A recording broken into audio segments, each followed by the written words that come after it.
Não se trata de Deus admitindo um erro. O texto bíblico é claro em outros lugares que Deus não muda como homem e não se arrepende como mortal. Trata-se de Deus expressando, em linguagem que o ser humano consegue compreender, a profundidade da sua dor diante do que a humanidade escolheu se tornar. O Criador olhou para a criação e sentiu pesar. A criação que ele havia desenhado com propósito eterno havia se desfigurado a ponto de ser irreconhecível. Coloca isso na perspectiva. O que uma civilização inteira precisou fazer para levar o próprio Criador a sentir dor por tê-la criado? O mesmo Deus que separou luz de trevas, que esculpiu montanhas, que encheu oceanos, que programou o ciclo das estações, que soprou vida nas narinas do primeiro homem. Esse Deus olhou para o resultado de sua obra e sentiu dor no coração. Não raiva fria, não indiferença de tribunal. Dor. E o diagnóstico era total. Gênesis 6, versículo 11. Reforça. A terra estava corrompida diante de Deus e cheia de violência. A palavra hebraica para corrompida é shahat, que significa arruinada, destruída, pervertida na essência. Não uma cidade, não uma região, não um grupo isolado, a terra. O versículo 12 completa. Toda a carne havia corrompido o seu caminho na terra. Era um colapso civilizatório completo, moral, espiritual e social. O tecido inteiro da existência humana havia apodrecido de dentro para fora, e nenhuma reforma parcial seria capaz de reverter o processo. Mas em meio a esse cenário de escuridão absoluta, o texto insere uma frase que contrasta com tudo ao redor. Gênesis 6, versículo 8. Noé achou graça aos olhos do Senhor. Em toda a terra, com toda a humanidade consumida pela violência e pela maldade contínua, um homem se manteve íntegro.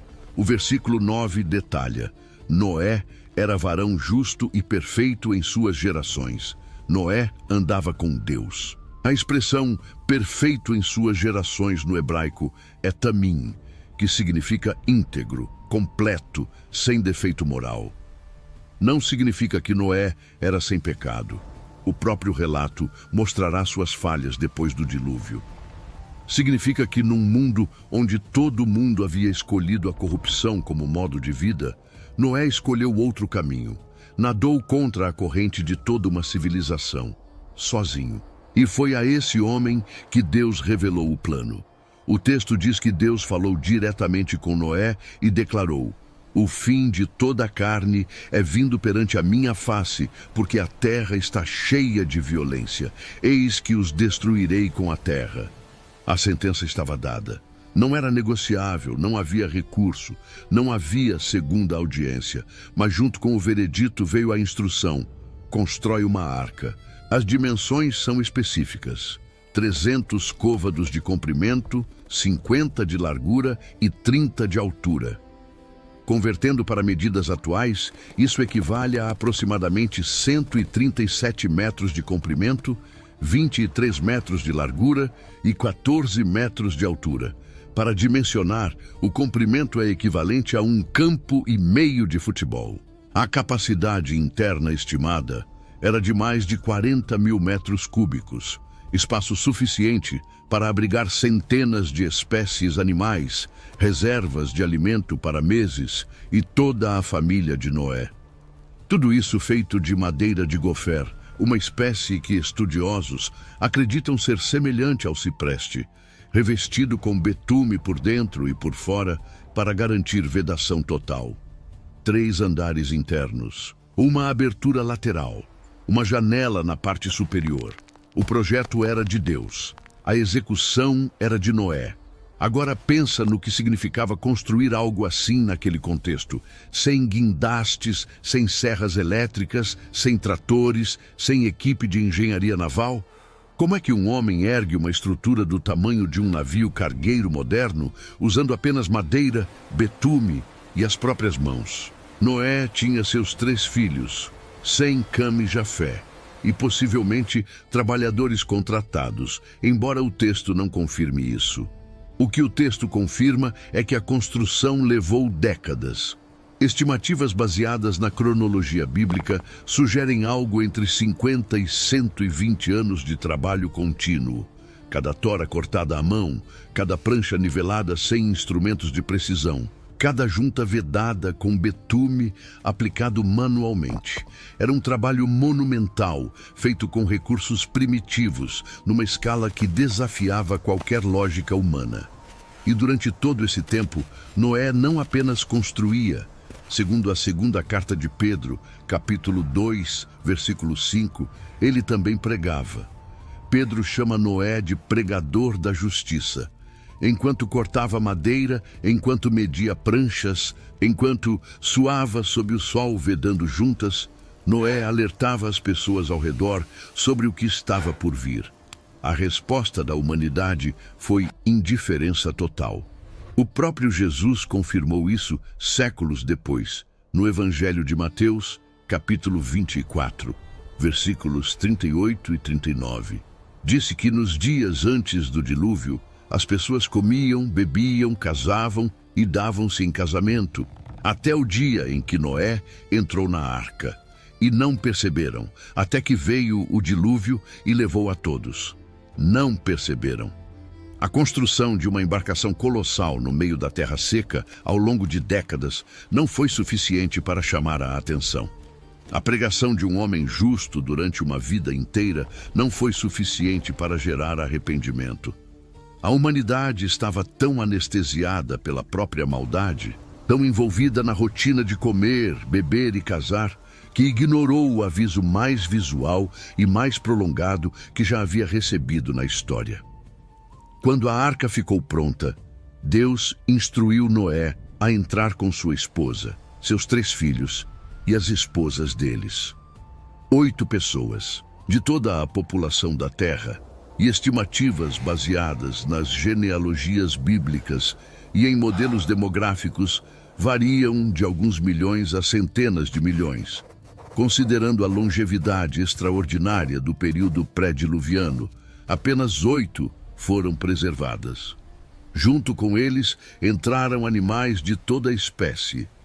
7 pares de cada animal limpo e 1 par de cada animal impuro, conforme registrado em Gênesis 7. A logística envolvida nesse processo desafia a imaginação. Alimentação diária para milhares de animais, espaço adequado para espécies de tamanhos radicalmente diferentes, ventilação em um ambiente fechado, manejo de resíduos, separação entre predadores e presas, controle de temperatura. O texto não detalha como tudo isso foi gerenciado, mas registra que Deus ordenou e Noé obedeceu. Ponto. Sem questionamento registrado, sem hesitação documentada. E há um detalhe que muitos passam despercebido. O versículo 16 de Gênesis 7 diz que depois que todos entraram, o Senhor fechou a porta por fora. Não foi Noé quem fechou, foi Deus. A porta foi selada pelo próprio Criador. A partir daquele momento, não havia mais chance de entrar. O tempo da misericórdia havia terminado. O tempo do juízo havia começado. 7 dias se passaram entre o fechamento da porta e o início da chuva. 7 dias de silêncio absoluto. 7 dias em que a humanidade do lado de fora continuou vivendo normalmente, comendo, bebendo, negociando, rindo, planejando, sem saber que o prazo já havia expirado. A porta estava fechada, mas o céu ainda estava claro. E talvez tenha sido naqueles 7 dias que o escárnio contra Noé atingiu seu ponto máximo. O homem que havia pregado o juízo estava trancado dentro de uma caixa de madeira e nada acontecia. Que prova maior de loucura! E então, no dia 17 do 2º mês, do ano 600 da vida de Noé, as comportas se abriram. O texto de Gênesis 7, versículo 11, descreve 2 fontes simultâneas de água. As fontes do grande abismo se romperam e as janelas do céu se abriram. Não era apenas chuva caindo de cima. Era água explodindo de baixo e despencando de cima ao mesmo tempo. Geólogos que estudam o relato bíblico apontam que a expressão fontes do grande abismo sugere atividade tectônica massiva, erupções vulcânicas submarinas, fissuras na crosta terrestre, liberando reservatórios subterrâneos de água em escala planetária, tsunamis em cadeia cruzando continentes. Combinada com precipitação contínua durante 40 dias e 40 noites sem interrupção, a superfície terrestre foi submersa progressivamente até que, conforme Gênesis 7, versículo 20, as águas cobriram as montanhas mais altas por pelo menos 15 côvados, cerca de 7 metros acima dos picos mais elevados. Dimensiona a escala dessa destruição. Toda forma de vida terrestre que respirava fora da arca foi eliminada.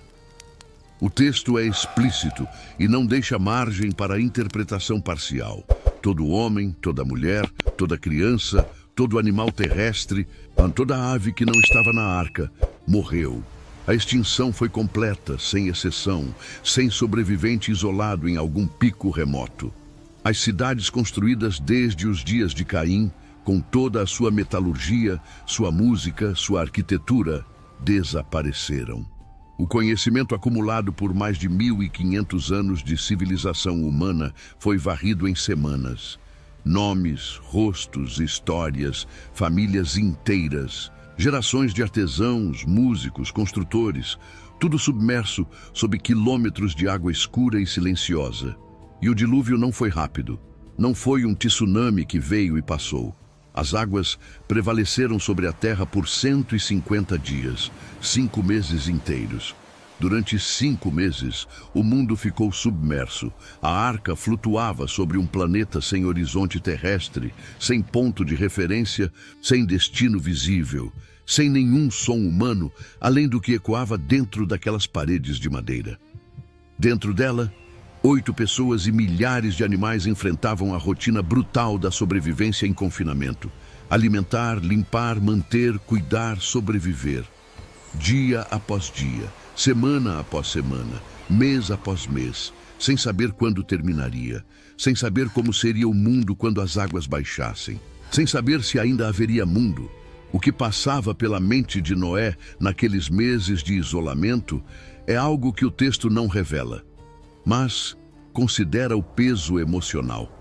Ele havia pregado durante décadas, alertou vizinhos, conhecidos, talvez parentes distantes. Ninguém ouviu, ninguém entrou. E agora ele flutuava sobre o túmulo coletivo de todos eles. Cada onda que batia no casco da arca era um lembrete. Cada dia de escuridão era uma confirmação. O mundo que ele conhecia não existia mais.